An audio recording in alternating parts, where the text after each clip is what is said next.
Welcome back, everybody, to the second episode of Kong-A-Thon. So in this one, we are going to be reviewing the 1933 not-so-classic Son of Kong.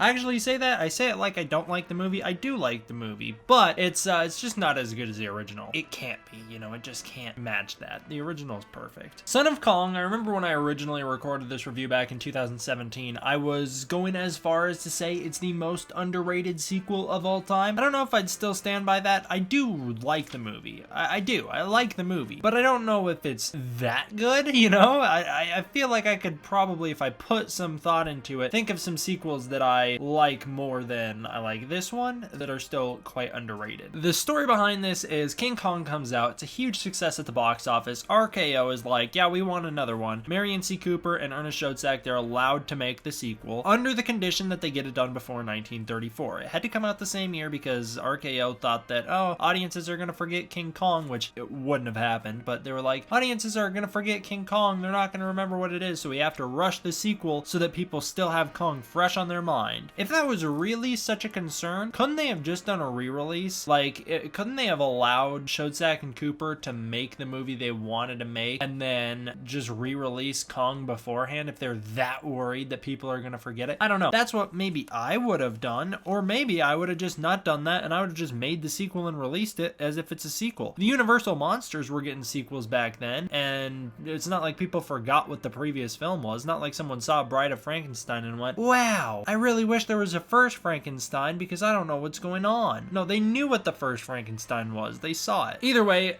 as a result, the crew did not get to make the movie they wanted to make. We don't exactly know what the original Son of Kong was gonna wind up being, or at least I don't. There might be information on it, but I haven't been able to find it. There were other Kong sequel ideas that were pitched around this time, such as Abbott and Costello Meet King Kong, which I'd assume that might have been pitched in the 40s, but that one was pitched. That clearly wouldn't have been a worthy successor to King Kong, but it might be like a little goofy, unrelated tie-in. Another one that was pitched around this time, a bit later, but still it was pitched by some of the people involved with this original film, which was pitched by Willis O'Brien, was King Kong vs. Frankenstein, or King Kong vs. Prometheus, depending on which title you want to go with. So there were some interesting ideas floating around that they wanted to make, and I believe Cooper and Schoedsack had ideas for a sequel that they wanted to make. Who knows what that sequel would have been. They didn't get to fully realize that sequel at the end of the day. That was due to the budgetary constraints that were placed on Kong and the time constraints that were placed on the movie as well. So we wound up getting Son of Kong, which is, again, it's still a fairly underrated sequel. It's pretty well done. I actually like a lot about it. It's got great continuity. You got the return of Robert Armstrong and the return of Inglehorn, which is awesome. Charlie's back as well. The special effects are still pretty impressive, done by Willis O'Brien, but they're nowhere near to the perfection level that they were in the original Kong, just because of how rushed this was. And it's still quite a fun movie, but it's not really a movie. It's kind of like you're watching an episode of a modern day TV show. You know how most TV shows nowadays, or most good TV shows anyways, are not 30-minute format anymore? They're like an hour-long format. That's kind of becoming the new popular thing. They're moving away from the 30-minute format unless it's a sitcom, and they're going into the hour-long format for more serious TV shows. That's kind of what this is, because this movie's a brisk hour and 6 minutes long, and it flies by. Another thing that makes this movie feel really connected to the original is the music, done by Max Steiner again. It's pretty incredible. It's quite in line with the original. It's got that same feel and charm to it. It does feel a little more cartoony in this movie. I've heard some people describe this style of composing as Mickey Mousing, when they compose it like it's a cartoon, when the music's very overly whimsical, and this movie does have a little bit of that going on. There is a little bit of the Mickey Mousing going on here with the soundtrack, but it's still pretty good. The movie starts out by reminding us of how enormous of a failure King Kong was in the original movie, not in terms of the real world, just in terms of in continuity. Carl Denham's King Kong exhibit was a massive failure because, of course, the gorilla broke free and killed a whole bunch of people in New York City, so there's a lot going on that went wrong. Denham is homeless, which is incredibly interesting direction to take it. He's living with this woman. It's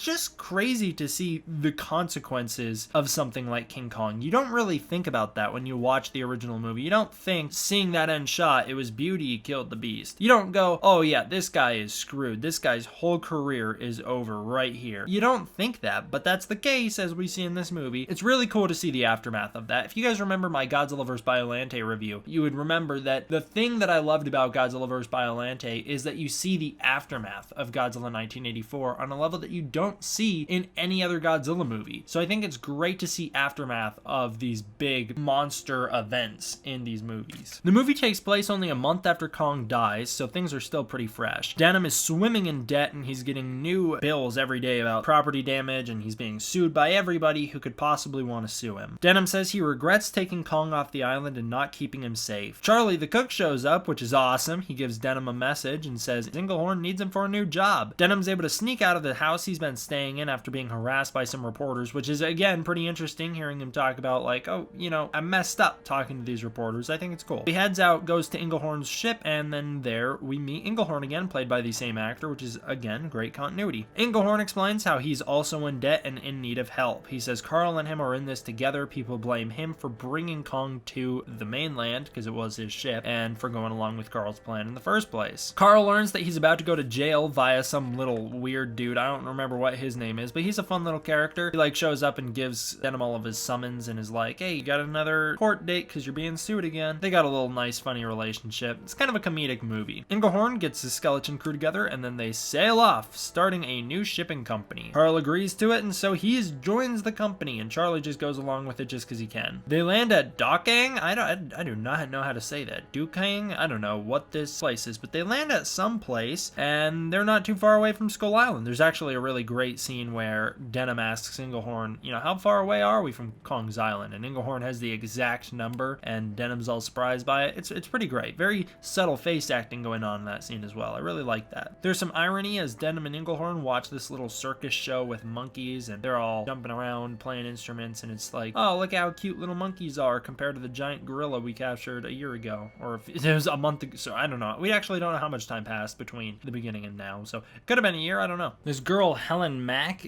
does this show. She does the circus show. She comes out and starts singing a song. It's really at this point when I kind of realized that it's a pretty slow movie. This movie does not move fast, even though it's very short. They still take their time getting to Kong's Island. They have a lot of downtime before they eventually get there, and then once they get there, the movie just ends so quickly. But it's still kind of funny. You got a lot of fairly entertaining scenes along the way. Carl's still kind of got that show business aspect to his life. He's still kind of looking for the next opportunity to start a show. He's business-wise, you know? He's got that business sense when he sees all this stuff going on, so that's fun to see. That night, the showrunner of this little circus thing, he gets all drunk. Him and some Swedish skipper have a drink together. I guess he's Norwegian, isn't he? The two then get into a fight, and the old man is killed. The old circus runner. He is killed. He's beaten on the head with a bottle, and then his tent burns down. The next day, the girl who I always keep forgetting her name. What is it? Helen? We're just gonna call her not Anne because she's not Anne and she's not as good as Anne, and she's a female lead put into this movie to try and recapture that magic, but she just doesn't work. So we'll call her not Anne. The next morning, not Anne is looking for her monkeys. Denham shows up and starts joking around about catching monkeys. Denham, though, he's officially done with show business. He's like, you know, I'm not gonna get this girl a show even though I think she could work in one. The girl then goes and confronts the skipper about killing her father, and the skipper turns out to be a man named Hellstrom. He's actually turns out to be the guy that sold Denham the map to Skull Island. Hellstrom convinces Denham to go back to Skull Island, which is pretty easy. It doesn't take much convincing. All he does is mention that there's treasure on the island, and then they're off. The girl, not Anne, is not off, though. She's stuck there because they're like, we don't want to take you with us. Although, joke's on them because she sneaks on anyways. Carl's learned his lesson. He's like, I'm not taking another girl back to this island. So Denham sets off with Englehorn and Hellstrom. Carl and Englehorn are quite suspicious of Hellstrom, but they don't really have anything that they can do about it. Hellstrom starts turning the crew members against the captain. He's like, starts a little mutiny. Like I said, turns out not Anne snuck aboard the ship, and so she's there. She starts this like really weird flirtatious relationship with Carl, who does not seem to be too receptive of it. Doesn't seem like he wants a part of it. Carl wakes up one morning by getting a knock on his door saying they're at Skull Island because that's where they're headed off to again. It turns out that they're not. They're close, but the crew members on the ship do not want to go, so they kick him off the ship along with Charlie, not Anne, and Englehorn. Hellstrom then tries to take over the ship. He's like, my mutiny worked, and he gets kicked off. I like the line where they're like, we didn't throw off one good captain to get a bad one, which shows that they like Englehorn. They're just like, we're not going on that island. We know what happened last time you guys were there. Carl still helps Hellstrom for some reason that I've never been able to understand, but he still helps him. The natives, once they land on the island, show up and they immediately start throwing spears at him. They're like, we do not like you guys. They recognize them immediately, and it's cool. They're played by the same actors, which is also a nice little bit of continuity. The chief, anyways, is played by the same actor. The chief kicks him off of his side of the island. He's like, you guys gotta go. You guys destroyed my village. You guys guys let Kong in, who killed everybody, and I hate you. So Denim and crew land in a little cave. Carl then climbs up a little rock wall and finds a little Kong. It's the son of Kong. He's a goofy albino ape who stands at about 12 feet tall. They find him stuck in quicksand. They help little Kong get out, and then he's on his way. This is the first time we learn that the natives used to own the full island, because we see their structures all over the island, but now they are stuck behind their wall due to the dangers of it. I do like the idea, though, that there are structures on the other side of the wall. I think the 2005 movie does a little bit better of a job expanding upon that. A giant Triceratops-looking dinosaur that's not actually a Triceratops attacks Englehorn, Charlie, and Hellstrom. Meanwhile, a giant bear shows up out of nowhere and attacks Carl. Kong jumps in to save the day, and I do call him Kong because it makes sense. He adopts the name of his father. Kong shows up to save the day. He fights the much larger bear and beats it up with a tree. It's a pretty cool little fight. It's probably the best fight in the movie. Denim then fixes up little Kong's hurt middle finger, which is always a weird, funny scene when he's all flipping him off. I remember as a little kid I used to be shocked at that. Like I said, this scene especially highlights how much sillier this movie is than the last one. It kind of lost the tone of the original, which is commonplace for sequels nowadays. This movie's quite ahead of its time, inserting comedic scenes into a otherwise serious franchise.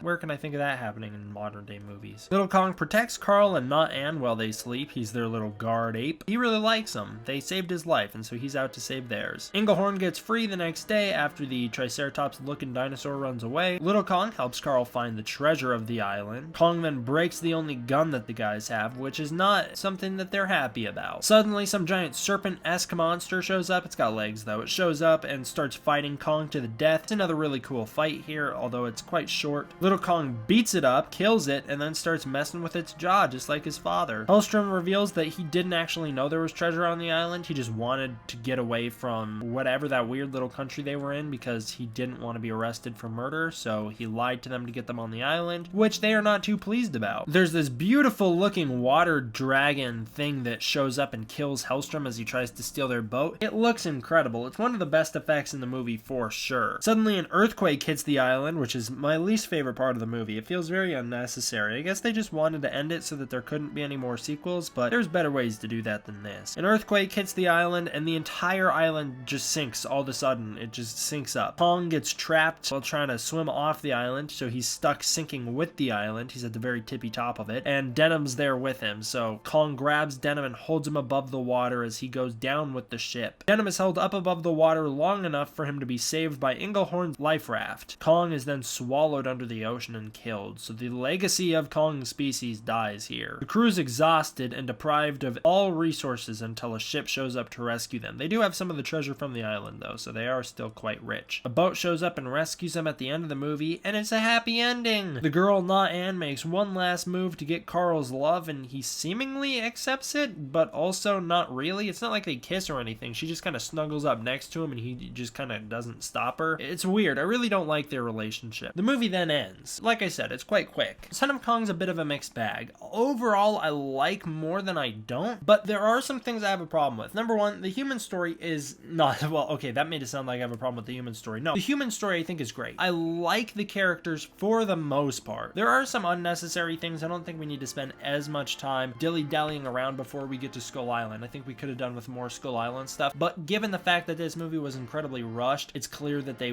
wanted to do more than they could, and so I'm sure the creators of this movie would have agreed with me. I do believe, by the way, that this movie was directed by Ernest Schoedsack. So the human stuff is all good. I like the returning characters. That's what I like about it. I like seeing the evolution of Carl Denham. I like seeing the aftermath of what's happened. I like the return of Englehorn. I think that's cool as well. I think it's interesting that Englehorn doesn't blame Carl for anything that's happened and that he's there, kind of friendly. They're in it together. They start this business together. I like the return of Charlie, and Charlie actually has a pretty interesting story arc in this movie, despite the fact that the opening credits don't even decide to give him a name. They just call him Chinese Cook, even though he was named in this movie, and he's named in King Kong, the 1933 movie. They say his name there as well, but he's still called Chinese Cook for some reason. I like Charlie's little storyline where he's very loyal to Englehorn. He steals a gun for him, and he decides to evacuate the boat or abandon the boat. He decides to leave the venture to go with Englehorn to the island because he wants to stick by his side. I like that. There's a lot that I like about this movie. I even find Hellstrom to be a pretty cool human antagonist for this story. I don't like Not Ann. I think she's forced. She doesn't offer anything to the movie. She's just kind of there. It's not like she's needed. It's not like Little Kong gets a crush on her the way that King Kong got a crush on Ann. Nothing like that happens interactions, she's just there. She doesn't offer anything, and I really dislike her relationship with Carl Denham because Carl seems like he's old enough to be her father. Just weird to see their relationship. Mostly the fact that he's not even receptive to it. It's just weird. The monster in here it's hardly present. There's so little monster stuff in here because the movie goes by so fast and they spend so little time on the island, but what is here is quite good. I like Little Kong. I think he's a good character. It'd be interesting to see more of him. I wish we did get to see more of him, and I like seeing little details about him that carry over from King Kong. Not only does he share a really similar design because it's built from the same armature, but I like seeing the little details like him messing with the jaw of the monster that he kills. Things like that I think are cool, and I would have enjoyed seeing more of Little Kong and his development in this movie. The effects in here are pretty rushed, and it's kind of obvious during it, but they're still not bad. Nothing in here is bad. Like I said, the music is quite whimsical, a little overly whimsical, but it's still good. This movie has great continuity, and it's not a bad sequel by any means. I don't know why no one ever talks about this movie. It's quite forgotten, and when people do mention it, they usually call it stupid or laugh at it. I don't think it's worthy of laughing at, but the slow plot and the lack of payoff really does hold the movie back. Overall, I would give Son of Kong from 1933 a 7 out of 10. Thank you all for watching. I hope you enjoyed. I will see you guys next time for the next review. D-Man out.